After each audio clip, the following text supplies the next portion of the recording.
বলেছি যে অনেকদিন পরে আমি একেবারে বসে পুরো খেলাটা দেখতে পেরেছি। আমি একসময় খেলাধুলার মাঠে ছিলাম, আর তার জন্য আমি বুঝি খেলাধুলা করলে সমাজ পরিবর্তন হয়।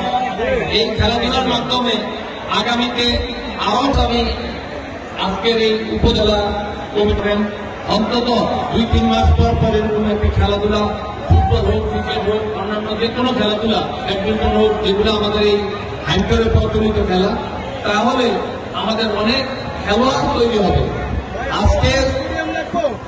আজকের এই খেলা সবচেয়ে সুন্দর দিক হল দুই পক্ষের খেলোয়াড়দের মাথা ঠান্ডা করে খেলা।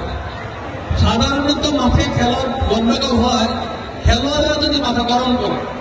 দুই পক্ষের খেলোয়াড়রা অক্লান্ত পরিশ্রম করেছে এবং মাথা সুন্দর করেছে, এবং দুই পক্ষই অনেক ভালো খেলেছে। আমি দুই পক্ষকে আমি আমার জেলা বিএনপির পক্ষ থেকে এবং আমার ব্যক্তিগত পক্ষ থেকে আন্তরিক শুভেচ্ছা জানাই।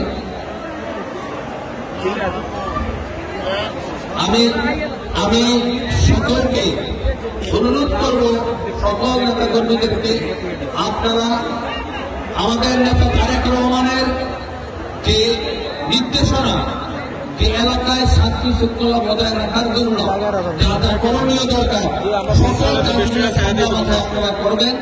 অপশক্তির কাছে মাথা নত করা যাবে না। একটি অপশক্তি আমাদের সম্পর্কে বিভিন্ন অপবাদ দিচ্ছে, সেটাকে মাথা ঠান্ডাভাবে মোকাবেলা করবেন।